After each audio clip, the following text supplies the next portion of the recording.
শ্রীমান বলরাম, কন্যার আসতে এত সময় লাগছে কেন? আমি দাসী পাঠিয়ে দেখছি মহারাজ।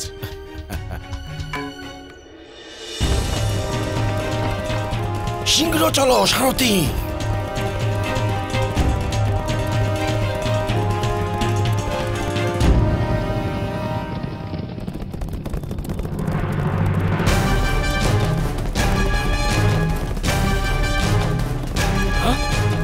এ তো রাজকুমারী সুভদ্রা ছিল মামাশ্রী।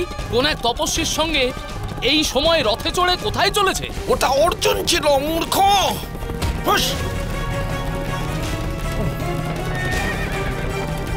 বাসুদেব কৃষ্ণ, এই প্রবঞ্চনার জন্য তোমাকে শাস্তি পেতেই হবে বাসুদেব।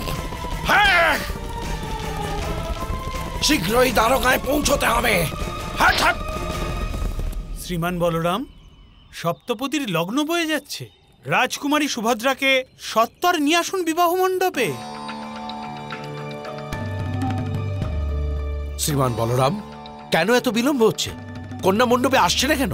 কন্যা মণ্ডপে কি প্রকারে আসবে মহারাজ? সে তো দ্বারকা থেকে বহু দূরে রয়েছে। আর দুর্ভাগ্যবশত তার রথ দ্বারকার বিপরীত অভিমুখে দৌড়চ্ছে। গান্ধার রাজ, আপনার কথার তাৎপর্য কি? আমি আর আমার ভাগ্নে দুঃশাসন স্বয়ং নিজের চোখে তাকে দেখেছি শ্রীমান বলরাম। প্রথমে তো আমার মনে হয়েছিল যে রথ নিয়ন্ত্রণের বাইরে চলে গেছে, কিন্তু এখন তো অন্য প্রশ্ন উঠছে শ্রীমান বলরাম, যে রথ কি নিয়ন্ত্রণের বাইরে চলে গেছিল, নাকি স্বয়ং রাজকুমারী সুভদ্রা নিয়ন্ত্রণের বাইরে চলে গেছেন? আপনি আপনার সীমা ভুলে যাচ্ছেন গান্ধার রাজ। আমি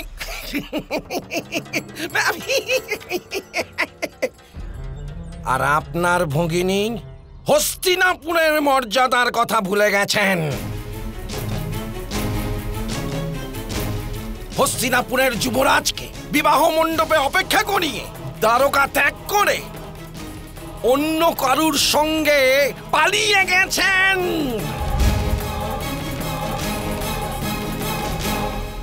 কিন্তু সুভদ্রা এমন কেন করবে?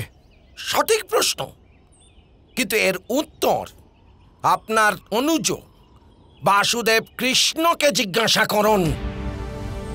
রুদ্র যাদব, গিয়ে দেখো কৃষ্ণ কোথায়।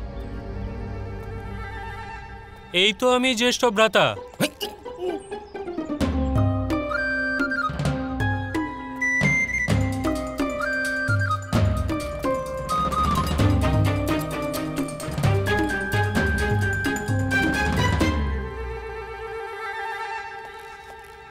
জিজ্ঞাসা করুন শ্রীমান বলরাম, একে জিজ্ঞাসা করুন। বাসুদেব, এই মুহূর্তে রাজকুমারী সুভদ্রা দ্বারকায় আছেন? না জ্যেষ্ঠ ভ্রাতা, বড়ই দুঃখের সঙ্গে বলতে বাধ্য হচ্ছি যে সুভদ্রা এই মুহূর্তে দ্বারকায় নেই।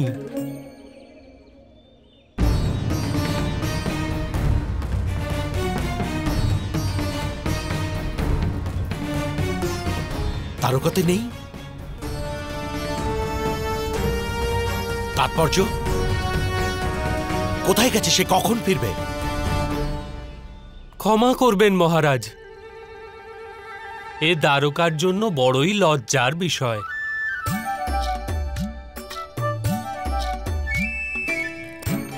আমি আপনার সম্মুখে হাত জোড় করে ক্ষমা চাইছি, কিন্তু আমার ভগিনী সুভদ্রা বিবাহ সম্পন্ন হলে তার স্বামীর সঙ্গেই এখানে ফিরবে। বিবাহ করে ফিরবে? এ কেমন ধৃষ্টতা শ্রীমান বলরাম! সুভদ্রার অপহরণ যে করেছে তাকে পরাস্ত করে সুভদ্রাকে এখানে বিবাহ মণ্ডপে ফিরিয়ে আনা আপনার পরম দায়িত্ব। আপনি সঠিক বলছেন কুমার দুর্যোধন। কৃষ্ণ, এখনো যাদব সেনা আক্রমণের জন্য প্রস্তুত নয় কেন?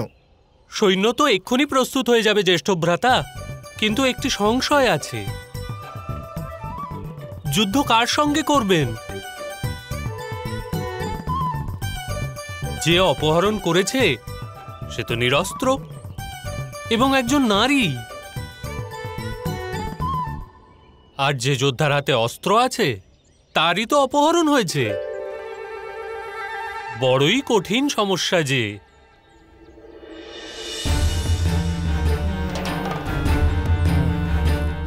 কে কাকে অপহরণ করেছে তার নামটাও বলে দিন সবাকে, যাতে আপনার ষড়যন্ত্র সবাই অবগত হতে পারে। বাসুদেব মামাশ্রী, ষড়যন্ত্রের অর্থ তো 6 প্রকারের প্রবঞ্চনা। আমি তো কেবল একটি প্রবঞ্চনা করেছি জ্যেষ্ঠ ভ্রাতা। আমার প্রিয় ভগিনীকে নিজের রথটি দিয়ে দিয়েছি মাত্র, যাতে সে তার পছন্দের পুরুষকে অপহরণ করতে পারে।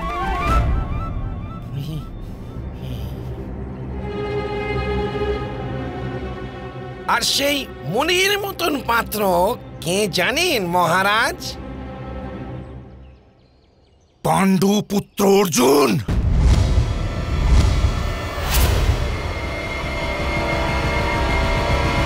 আর সেই মনির মতন পাত্র কে জানেন মহারাজ?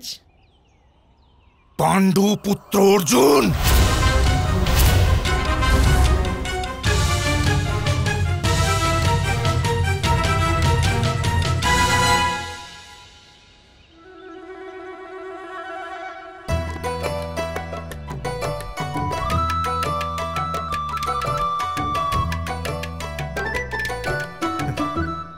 কৃষ্ণ, তোমারই লীলা খেলার জন্য কোনোদিন আমাকে ভূমিগর্ভে প্রবেশ করে আমার মুখ লুকোতে হবে? জ্যেষ্ঠ ভ্রাতা, সে তো নিশ্চিত, আর তার স্থানটিও নির্ধারিত।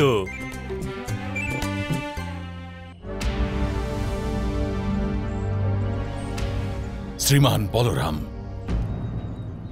কন্যার বাগদান তো হয়েই গেছিল।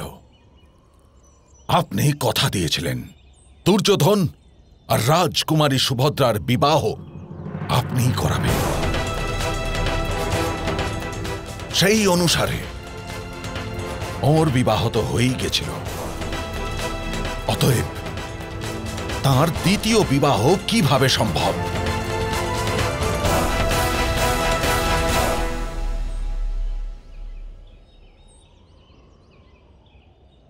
ক্ষমা করবেন মহামহিম।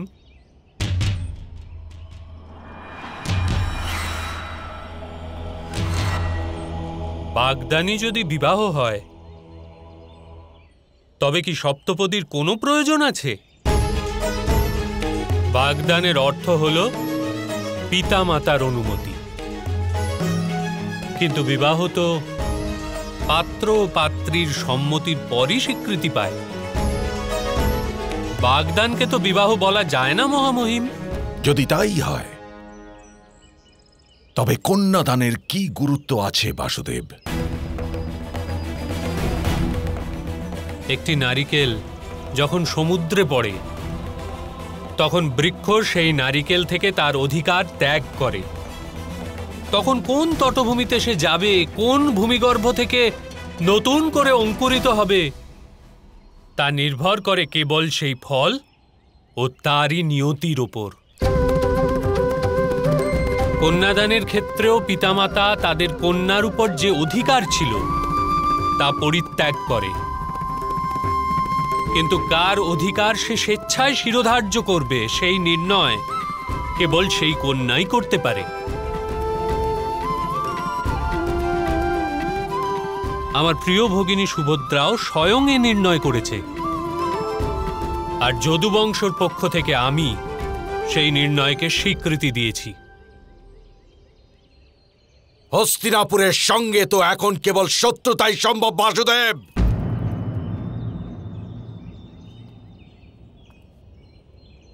শীঘ্র, অতি শীঘ্র হস্তিনাপুরের সেনা আক্রমণ করবে দ্বারকার উপর। আক্রমণ!